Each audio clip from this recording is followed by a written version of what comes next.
Hello students, I Divya K.Meena, Assistant Professor, English Literature of Government Girls College Sikandra.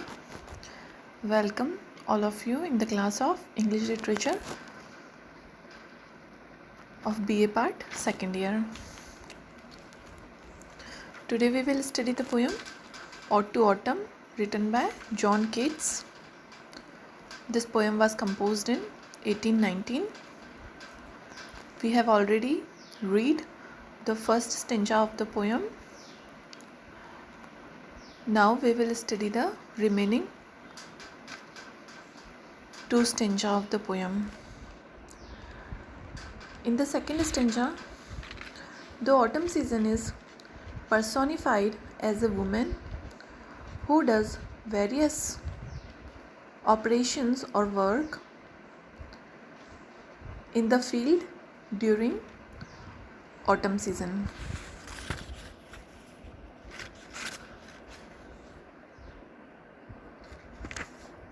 Here autumn is seen in a person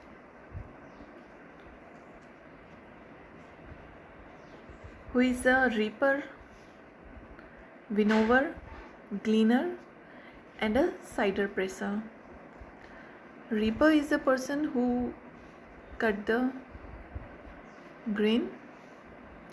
Winnower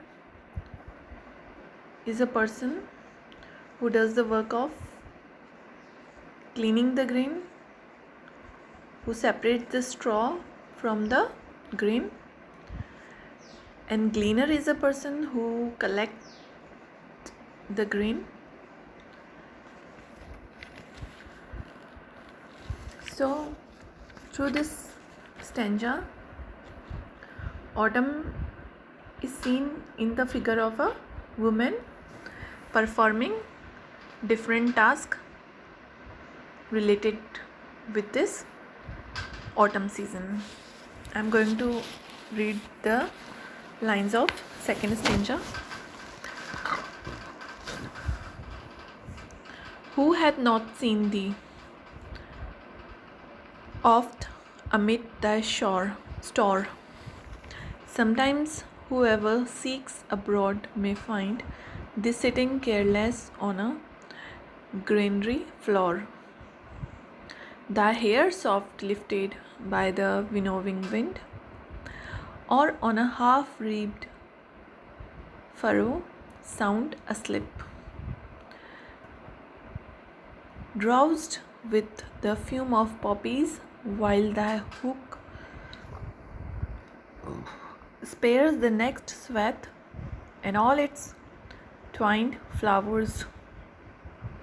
And sometimes like a gleaner thou dost keep steady thy laden head across the brook, or by a cider press with patient look thou watchest the last oozing hours by hours.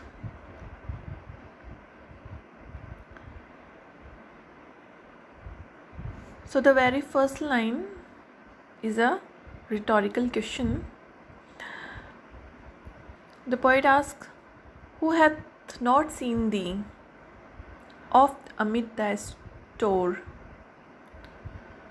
The word store means field. Here it means field. So the answer implies in the question that thou art often seen in the field during the autumn season. Thou here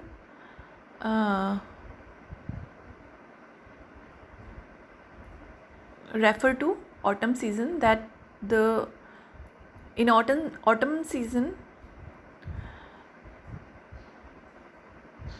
man and woman work in the field. So here a woman is personified who does various work during the autumn season, the work which are related to the autumn season. So you are often seen in the field. Sometimes whoever seeks abroad may find thee sitting careless on a greenery floor. Sometimes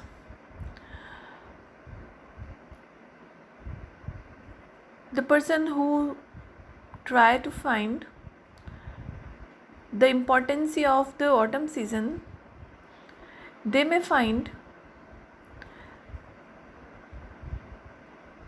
that you are sitting in the barn carelessly doing your work, as a woman does her work during the autumn season. Thy hair soft lifted by the winnowing wind, and your hair moves with the wind, which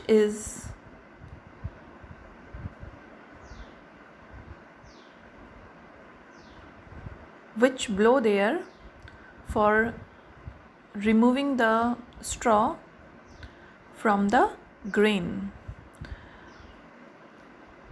or on a half-wreathed furrow sound asleep. Either you are seen in the field when a woman take a sound sleep while cutting the grain, drowsed with the fume of poppies. Poppies here means opium. So with the fragrance of opium, while cutting the grain, a woman feel asleep, and she lost in a deep and sound sleep. While the hook spares the next swath and all its twined flowers, and as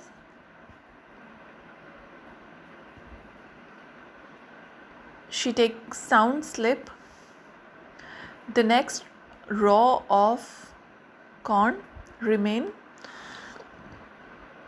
uncut with the sickle of that woman, and the next row and the flowers of that row remain uncut by that sickle.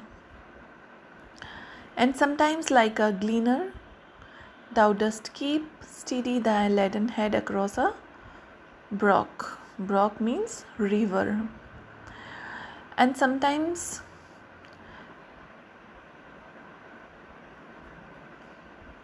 while taking the grain, a woman has to cross the river, and she keep the grain on her head. So she is also seen as a doing the work of a gleaner who collects the grain and takes it to her home. And by a cider press with a patient look, thou watches the last oozing hours by hours. And by a cider press, and as a cider presser is a person who crush the juice of apple. So you look very patiently at the last drop of juice for a long time. So in this stanza, the autumn season is personified as a woman who does various jobs like a winnower, reaper, cleaner, and a cider presser.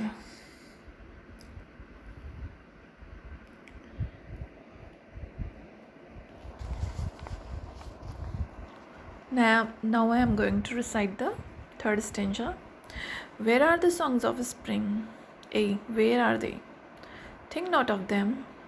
Thou hast thou music too. While barred clouds bloom the soft dying day, and touch the stubble plains with rosy hue. Then in a wailful quiver, the small nuts mourn among the river swallows, borne aloft or sinking as the light wind leaves or dies, and full-grown lambs loud bleat from hilly bourne. Heads crickets sing, and now with the treble soft, the red-breast whistles from a garden croft, and gathering swallows twitter in the sky. Now in the third stanza, autumn is contrasted with the spring season. Spring has its sweet songs of birds, but autumn does not possess those sweet songs. But the poet appeals here not to feel any regret, because autumn season has its own songs. So the poet asks, where are the songs of spring? Where are the songs of spring? That melodious songs are not heard in the season of autumn. A. Where are they? He compares the music of spring season with the autumn season. So he asks that where are the melody of spring? Think not of them. But he appeals not to regret about the lack of the melodious song of spring season. Thou hast thy music too. Thou here refers to the autumn season, and he says that the autumn season has its own music.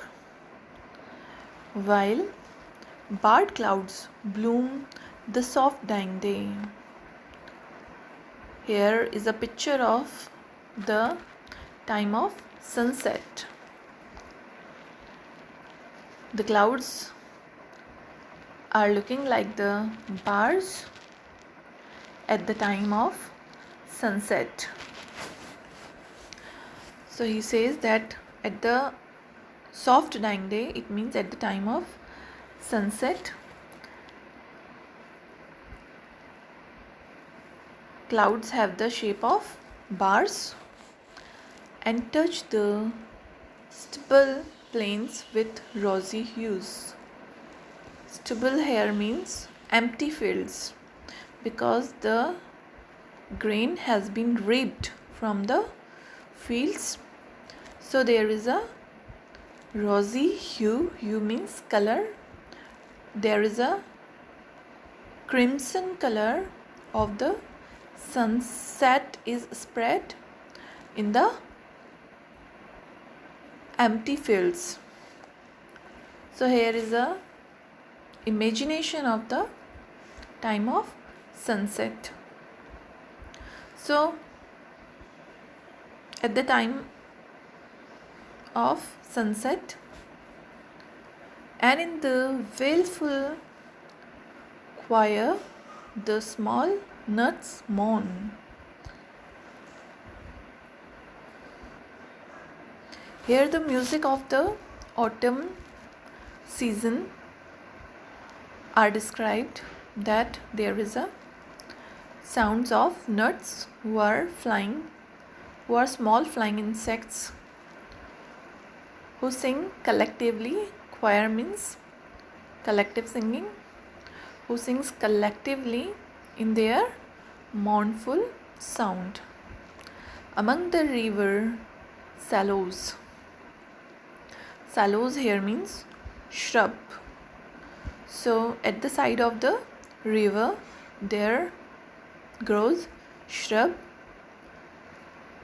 Among that shrub, that small flying insects borne aloft. Borne aloft means carried upward.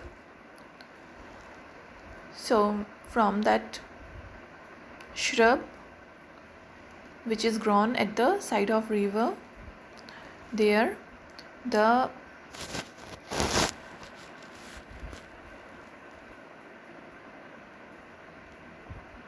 small flying insects carried upward by the wind, or sinking as the light wind leaves or dies, or sinking, or they fall downwards when there is a feeble wind.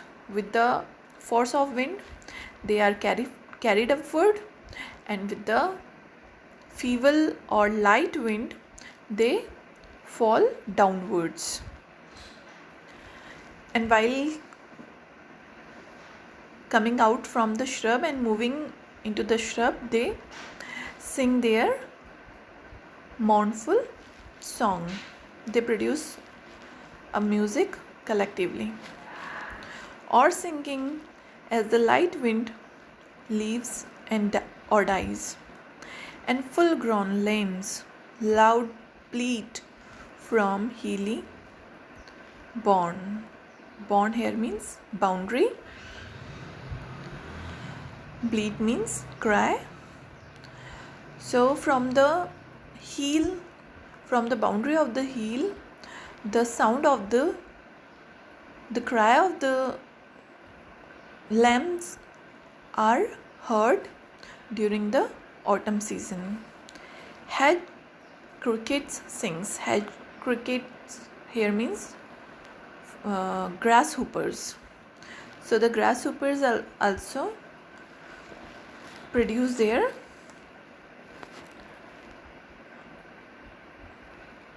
song.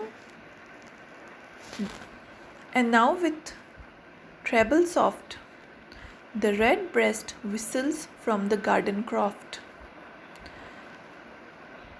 Treble soft means loud music, and croft means field. So the red breast is another insect. They also whistle. They also make a loud music from the orchards. And gathering swallows twitter in the skies, and during the time of sunset, during the autumn season, the twittering sound of the swallows which have gathered in the skies are heard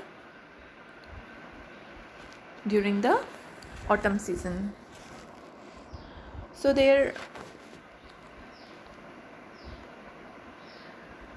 poet says that there is no need to regret about the lack of the music of spring season during the autumn season. And he describes the music of nuts mourn by the river, the lambs bleat on the hill, the grasshopper sings from the grass, the redbreast whistle from the garden, and the swallows twitter in the sky. All this is the music of autumn. So the poem Ode to Autumn, written by John Keats, has a sensuous appeal and also has pictorial qualities, and this poem is highly imaginative. Thank you.